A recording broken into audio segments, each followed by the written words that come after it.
You released the book. Yeah. Went #1 in digital currencies. It did. Yes. Broadly, how did it do as well? I think it's hard for me to say, right? The book is published by Bitcoin Magazine. They did a great job with it.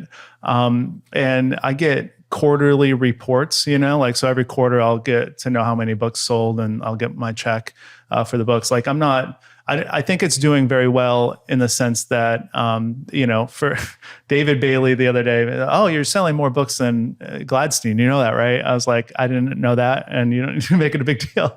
That's probably not true anymore, but it's doing well enough. I think that it's gotten a lot of traction, at least on my scale. It's gotten traction on Twitter. People are reading the book, saying nice things about it. So certainly, I think the publisher is happy because they're going to make their money back, no problem. And I'm happy because the book is in a lot of people's hands. And do you know if it's got in the hands of any politicians who've actually read it?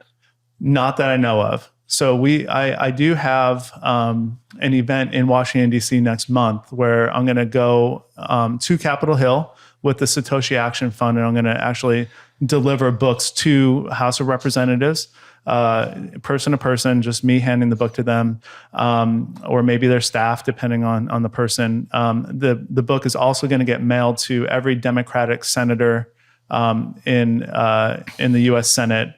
That was part of the Kickstarter project. So the book will get to politicians. I think that it's a very good book to let them know what's on the horizon. I don't think that these Democratic politicians understand that this is going to be the next thing. You're not just going to be able to bash Bitcoin to get votes. You actually have to understand it, and some of your voters are going to like it. They don't know that yet. What about their staffers? Because what I'm starting to understand now is they're the influential people. Do you know them all? Are you getting copies to them? I think that through the Satoshi Action Fund, they are in very close connection with staffers, and they kind of know the deal. I'm not a political operative in any way, so I'm gonna try to leverage the connections I have to get the book into people's hands. For sure, getting this book into a hand of a staffer is almost more important than the actual politician, right? Because that's the person who's making decisions, the filter to the politician. And so, it's a long game, right? Try to orange pill the voters, try to orange pill the staffers, try to get the politicians making good decisions, try to get the politicians understanding what the hell they're talking about. All of that takes time. So, big shout out to Dennis Porter. He's actually doing a great job. I think he's found his niche. And he's good at it. Yeah. It's been interesting to watch him find his niche. I think he's found it, and he's had a great impact. Again, big shout out to Dennis for that. Is there anything we can do to help?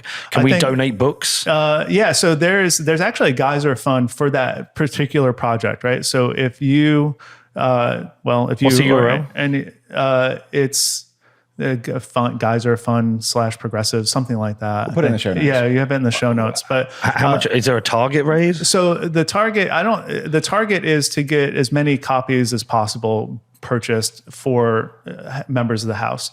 So I think there's probably 2 million sats have donated so far, but that trip is at the end of June. So I'm flying down to Washington, D.C. It's the day after my son's birthday, going to fly that morning, just be there to just hopefully orange pill some politicians and hand the book out.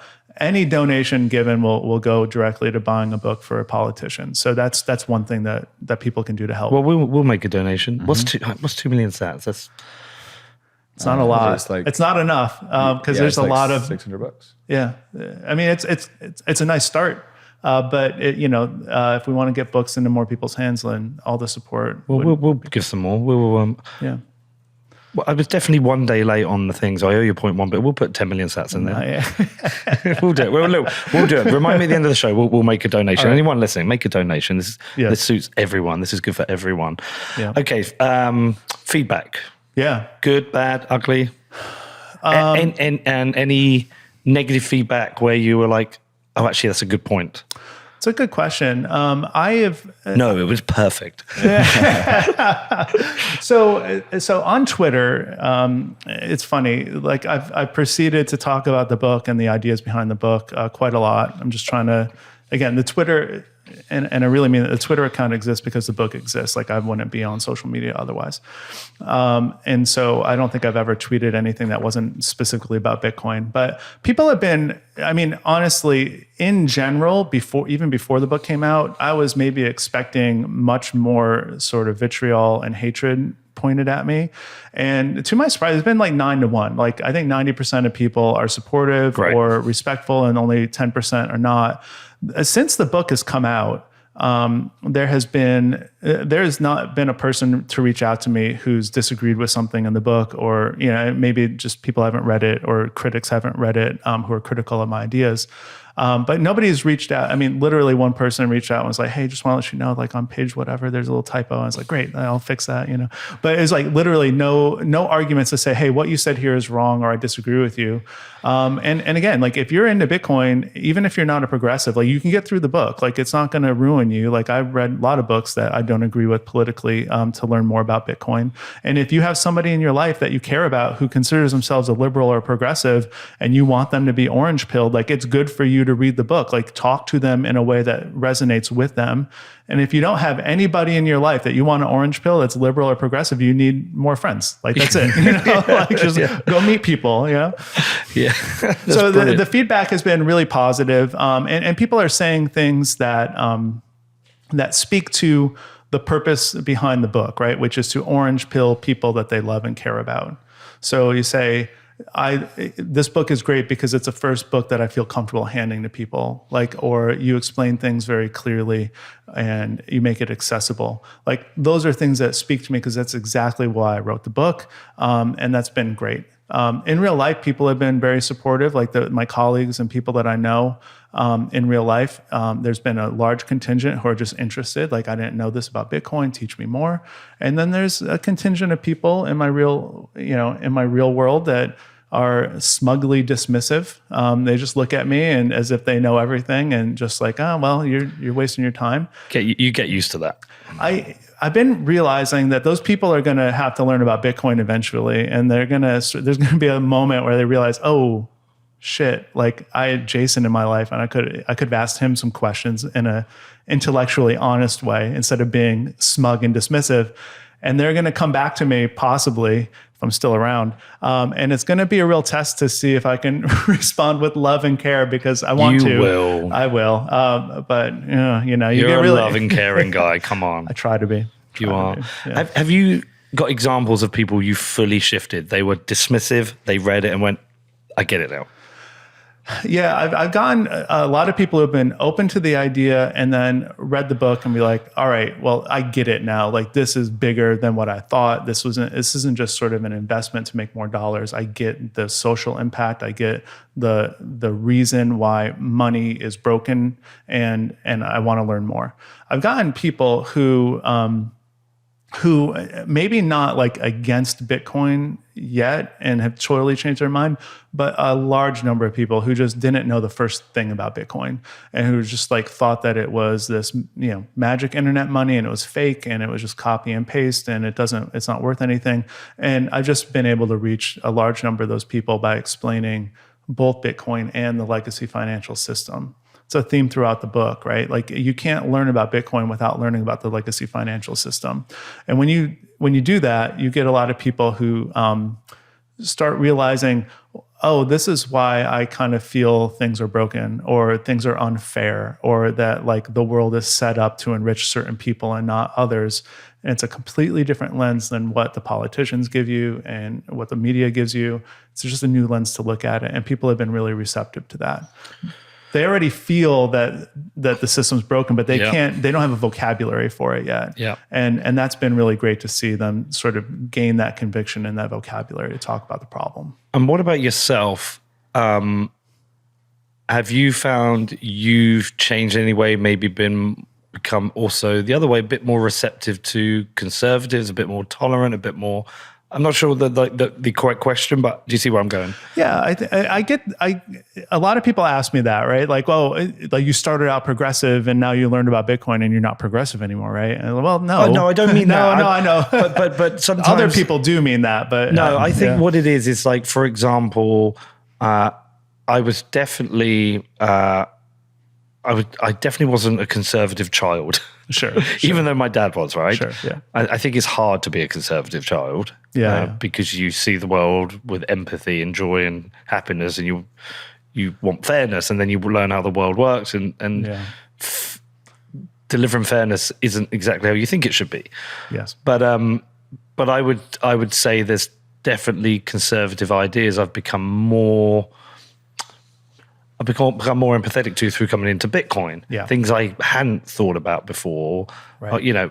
Like understanding, a perfectly good one is the understanding of the welfare state. Yeah. Its role and where it can, what good it can deliver and where it can also, what negatives it can cause. That's just an example. So, I mean, to the extent my views have changed, I think that I have become probably a little bit more skeptical of politics and the political establishment than I was when I started the journey. I think when it's fair to say when I started, say, all right, well, there's politicians that I agree with and politicians I don't agree with. And if we get the right person in charge, then like good things will happen. And I think through my journey of Bitcoin, I've realized like I'm less faithful to that idea. Yeah. I think that the incentives don't match up for either side of the political aisle to do the right thing. I think that there's people who are very good at talking to both sides and telling them what they want to hear. And I think that I am probably more open to hearing conservative arguments about a variety of issues and thinking about them in a more nuanced way than I was before. I think I've been a little bit more able to take apart what you get, just sort of mainstream liberal media sends you a message, and then I've been able to sort of see that in like another dimension. All right, well, that is maybe I agree with that, and it feels good because I'm hearing something I agree with, but there's actually a depth to it and a nuance that I can appreciate that not everybody agrees with what this was just told to me. So I think that, and that's important, right? Because you want to have a conversation with somebody you don't agree with. Like that's not happening now. Like I'm not having conversations in my life day to day with people I don't agree with, but like by discovering Bitcoin, I can see like the arguments, even if I don't have to agree with them, I can say, well, this makes sense. And I understand why you would say that. There's a lot of things about the welfare state or the political establishment right now that exist because of the fiat money system, right? Like there are band-aids put on top of an unfair and unjust system to try to make it look a little bit more fair or to try to ease the suffering of people who have been like mistreated or like financially abused by the system.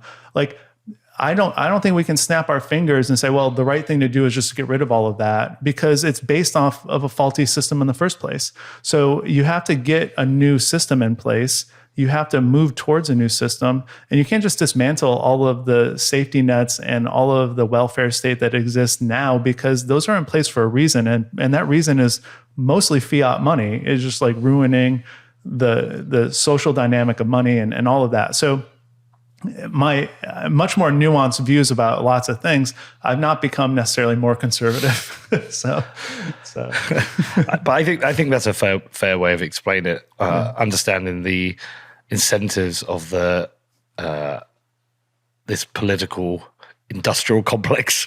No, and it's true. And I'll get people who interview me about Bitcoin who are conservative, and I'll make that point. Well, like, Democratic politicians are just saying this because they know it's going to resonate with certain people, and they're not giving you the whole story, and they think, oh, it's great. The same thing is happening on the other side, right? Like it's happening all over. So I think that it's just sort of transcends this political. I had a conversation with my wife the other day. And I'll just say my wife is the smartest, most capable person I know. She's also way more liberal even than I am.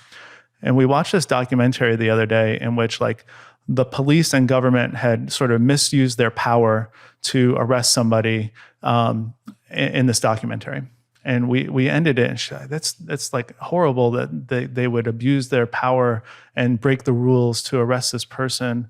And we got into a conversation, and through that conversation, you sound like a Bitcoiner. I mean, like you sound like somebody, and she's like way even more left than I am in a lot of ways, right? And she had this epiphany. It was like, there is common ground here, and there's people who are incentivized to like keep us fighting. And so even though she wouldn't agree necessarily with like, Republican politicians or like the conservative movement on lots of things, there is moments where there can be overlap if you can get past that narrative piece, right? It was a beautiful moment for me for her to say, like, the people in power are incentivized to keep us fighting with each other instead of seeing our common ground.